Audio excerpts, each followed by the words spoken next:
Grimm's Fairy Tales, number 136, Iron John, also known as the Wilde Mann.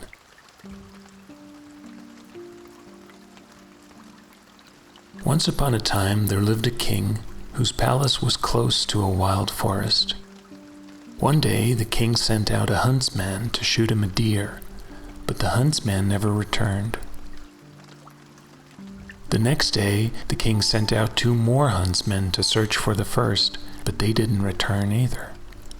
On the 3rd day the king gathered all his huntsmen and said, "Search the entire forest and don't give up until you've found all 3.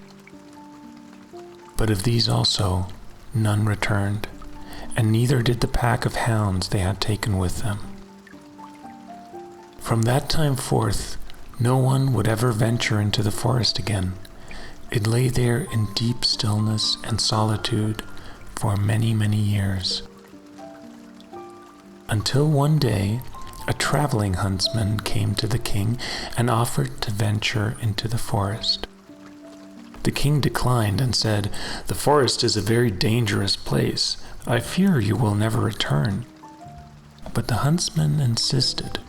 "Then I shall go at my own risk. Fear does not exist in my mind."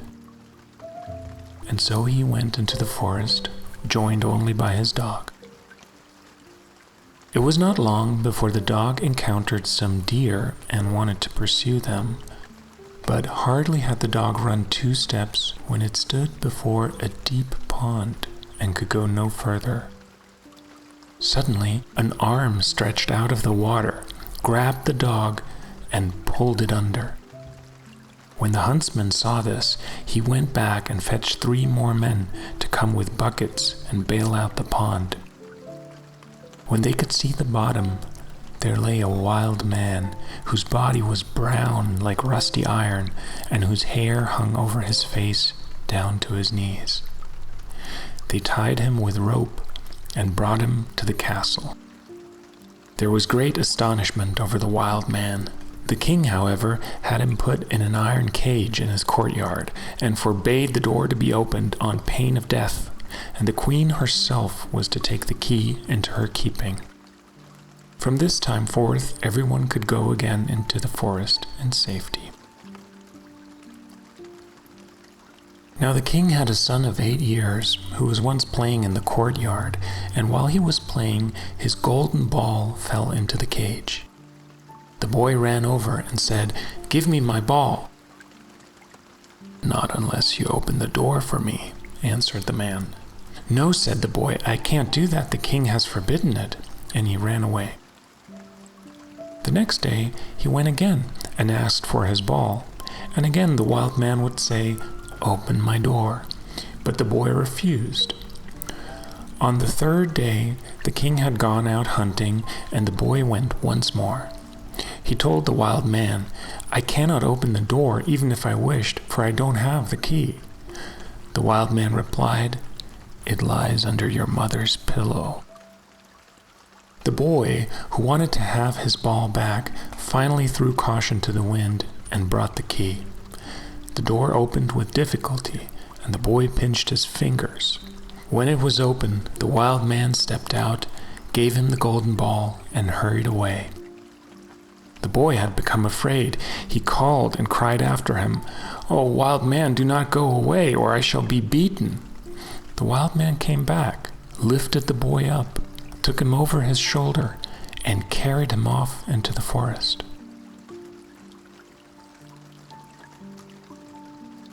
When the king returned, he saw the empty cage and asked the queen how this had happened. She checked under her pillow and saw the key was gone. She called her boy, but no one answered. The king sent a group of people to search for him in the fields, but they didn't find him. The king could guess what had happened, and there was much grief in the royal court. Meanwhile, the wild man had arrived in the dark forest. He took the boy down from his shoulder and said to him, "You will never see your father and mother again, but I will keep you with me, for you have set me free, and I have compassion for you. If you do everything I ask of you, you shall fare well, for my power is great, greater than you think, and I have gold and silver in abundance, more than anyone has in the world." He made a bed of moss for the boy to sleep on, and the next morning he took the boy to a secret well and said, "Behold, this gold well is as bright and clear as crystal. You shall sit beside it and take care that nothing falls into it, or else the well will be polluted. I will come every evening to see if you have obeyed my order." The boy took a seat on the edge of the well. Often he would see a golden fish or a golden snake in the water, and he would take care that nothing fell in. But as he was sitting there, his finger that he had pinched in the cage of the wild man started hurting so badly that he briefly dipped it in the water. When he took it out, it was covered in gold. He tried to wash it, but the gold didn't come off, no matter how hard he tried. In the evening, the wild man came back, looked at the boy and said, "What happened at the well?"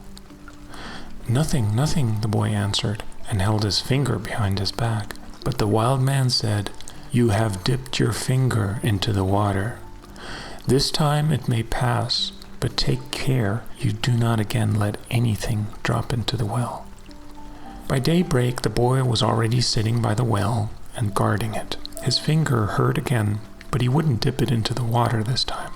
However, when he moved about and scratched his head, a single hair came off his head and fell into the water. He quickly fished it out, but it was already covered in gold. The wild man came, and like the day before, he already knew what had happened. "You have let a hair fall into the well," said he. "I will allow you to guard it once more, but if it happens a third time, then you can no longer stay with me." On the third day, the boy sat by the well and did not stir his finger, no matter how badly it hurt. The day felt long, and he looked at his reflection on the surface of the water. As he bent over, trying to look himself straight into the eye, his long hair fell down from his shoulders right into the water. He jumped back quickly, but all of his hair was already golden and shiny like the sun. You can imagine how terrified the poor boy was. He took his handkerchief and tied it around his head, but when the wild man came back, he already knew everything. "Take the handkerchief off." The golden hair fell over the boy's shoulder. "You have failed the trial and can stay here no longer. Go forth into the world. There you will learn what poverty is. But since you don't have a bad heart, there is one thing I will grant you. If you experience any difficulties in your life, just come to the forest and cry, 'Iron John,' and I will come and help you." The king's son left the forest and walked and walked and walked until he finally reached a great city. There he looked for work, but he could find none, for he had learned nothing to make himself useful. Eventually, he went to the palace of the city and asked if they would take him in. The people at court didn't know what to do with him, but they liked him and allowed him to stay for a night. The cook took the boy into his service, had him carry wood and water and sweep up the cinders. When it so happened that no one else was at hand, the cook ordered the boy to deliver the food to the royal table. Since the boy did not like to let his golden hair be seen, he kept his little cap on. This was unheard of for the king, and he said, "When you come to the royal table, you must take thy hat off." The boy answered, "Lord, I cannot. I have a bad sore on my head." The king had the cook called and scolded him. How dare he take such a boy into his service? The cook, however, had pity with the boy, so instead of letting him go, he had him swap positions with the gardener's hand. Now the boy had to plant and water the garden, bearing wind and bad weather. One summer day, he was working alone, and it was so hot that he decided to take off his little cap. As the sun shone on his hair, it glittered and glimmered so that the rays hit the bedroom of the king's daughter. She sprang up to see what it was. When she spotted the boy, she called over, "Boy, bring me a wreath of flowers." He quickly put his cap back on and gathered wild field flowers and tied them together. When he was coming up the stairs with them, he ran into the gardener, who said, "How can you take the king's daughter such common flowers? Go and get other flowers. Only the prettiest and rarest will do." "Oh no," replied the boy, "the wild ones have more scent." When he got into the room, the king's daughter said, "It's not seemly to keep on your cap in my presence. Take it off." He again said, "I cannot. I have a sore on my head." She, however, grabbed his cap and pulled it off. His golden hair flowed down on his shoulders, and it was splendid to behold. He wanted to run out, but she held him by the arm and gave him a handful of coins. He took the coins to the gardener and said, "Here, I have no use for these coins. May your children play with them." The following day, the king's daughter again called for a wreath of wild flowers. When the boy brought it to her room, she again tried to snatch his cap, but he held it tight with both hands. Again she gave him a handful of coins, and again he would give them to the gardener for his children to play. On the third day, things went just the same, but not long afterwards, the country was overrun by war. The king gathered his men. They were no match for this enemy, who had a mighty army of superior strength. The gardener's boy heard the men talk and said, "I'm grown up. I will go to the war with you. Just give me a horse." The men laughed and said, "We'll leave one behind in the stable for you." Once they had left, the boy went into the stable. They had indeed left him a horse, but it had a lame foot. Nevertheless, the boy mounted it and rode off to the dark forest. When he came to the edge of the trees, he called Iron John 3 times, so loudly that it echoed through the entire forest. Thereupon the Wilde Man appeared and said, "What do you desire?" The boy replied, "I want a strong steed, for I am going to the war." "That you shall have, and more." The Wilde Man went back into the forest, and it was not long before a stable boy came out with a beautiful horse, so strong it could hardly be restrained. And after it came a great troop of iron-clad soldiers, their swords flashing in the sun. The boy exchanged his 3-legged horse for the strong one and rode at the head of the soldiers. As they approached the battlefield, they saw that a great part of the king's men had already fallen. The boy galloped in with his iron soldiers like a storm unleashed upon the enemy. The enemy retreated, but the boy rode after them and didn't stop until there wasn't a single man left. Then the boy returned to the edge of the forest and called for Iron John. "What do you desire?" asked the Wilde Man. "Please take back your horse and your troops and give me my 3-legged horse again." All that he asked was done, and soon he was riding back to the castle without his armor on his 3-legged horse. Meanwhile, the king returned to his palace. His daughter came to greet him and congratulated him on his victory. "It wasn't me who won the war," said the king. "It was a knight with a strong horse who came to our rescue with his iron-clad soldiers." The daughter wanted to know who this knight was, but the king did not know. He rode off, and I didn't see him again. Later, the king's daughter asked where the gardener boy was. The gardener laughed and said, "He just came home on his 3-legged horse." The men asked him, "Under which hedge have you been lying asleep all this time?" The boy said, "I did the best I could, and the war would have gone badly without me." They laughed even harder at him. The next day, the king said to his daughter, "I will arrange for a great festival that shall last for 3 days, and you shall throw a golden apple. Perhaps the unknown knight will attend." When the feast was announced, the gardener's boy went out to the forest and called Iron John. "What do you desire?" asked he. "That I may catch the king's daughter's golden apple." "The apple shall be yours," said Iron John, "and you shall have a suit of red armor for the occasion, and ride on a spirited chestnut-colored horse. When the day came, the boy rode in and took his place amongst the knights. No one recognized him in his red armor. The king's daughter came forward and threw a golden apple to the knights. None of them caught it but he. But as soon as he had it, he rode away.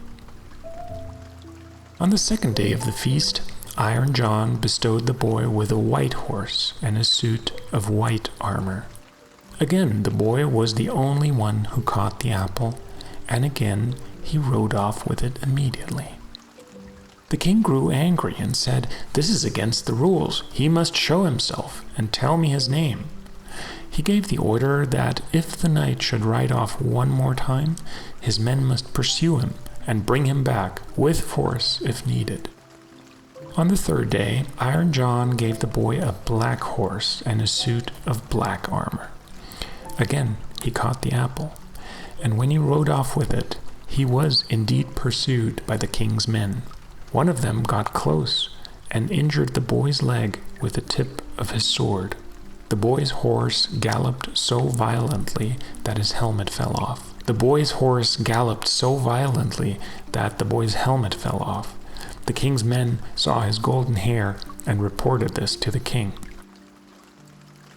The following day, the king's daughter asked the gardener about the boy. "He's at work in the garden. He's been at the festival and only came home last night. He brought 3 golden apples and showed them to my children." The king had the boy summoned. The boy came with his little cap on his head, but the king's daughter went up to him and took it off. Again, his golden hair fell down over his shoulders, and he was so handsome that all were amazed. "Are you the knight who came every day to the festival, always in different colors, and who caught the 3 golden apples?" asked the king. "Yes," answered he, "and here are the apples." And he took them out of his pocket and returned them to the king. "And if you desire further proof, you may see the wound which your men gave me when they chased me. I am also the knight who helped you defeat your enemy in the war." The king said, "If you can perform such deeds as that, you are no gardener's boy. Tell me, who is your father?" The boy said, "My father is a mighty king, and I have plenty of gold, more than I will ever need." "I see," said the king. "I owe thanks to thee. Is there anything I can give you in return?" "Yes," answered he. "Give me your daughter as my wife." The daughter smiled. I could already tell by his golden hair that he was no gardener's boy. And then she went and kissed him. His father and mother came to the wedding and were in great delight, for they had given up all hope of ever seeing their dear son again. And as they were sitting at the wedding, the music suddenly stopped, the doors opened, and a stately king came in with a large troop. He went to the boy, embraced him, and said, "I am Iron John.